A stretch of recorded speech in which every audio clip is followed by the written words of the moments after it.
বা কি বলে? রাসূলুল্লাহ সাল্লাল্লাহু আলাইহি ওয়াসাল্লাম বলেছেন, বিড়াল নাপাক নয়, এটা তোমাদের আশেপাশে ঘন ঘন বিচরণকারী প্রাণী। আবু দাউদ ৭৫, তিরমিজি ৯২। আল্লাহর রাসূলের প্রিয় সাহাবী আব্দুর রহমান রাদিয়াল্লাহু তাআলা আনহু তিনি জামার ভিতরে পোষা বিড়াল নিয়ে ঘোরাফেরা করতেন।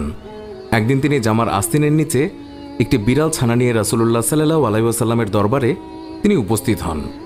সেই সময় বিড়ালটি হঠাৎ করেই সবার সামনে বেরিয়ে পড়ল। এই অবস্থা দেখে রাসূলুল্লাহ সাল্লাল্লাহু আলাইহি ওয়াসাল্লাম তাকে রসিকতা করে ইয়া আবু হুরায়রা, অর্থাৎ হে বিড়ালের পিতা, এই বলে সম্বোধন করলেন। এরপর থেকেই তিনি মূল নামের চেয়ে আবু হুরায়রা নামে বেশি খ্যাতি লাভ করলেন।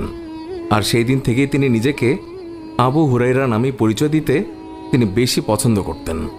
আল্লাহর রাসূল সাল্লাল্লাহু আলাইহি ওয়াসাল্লাম তিনি যখন ওযু করতেন তখন নিজের ওযুর পাত্র থেকে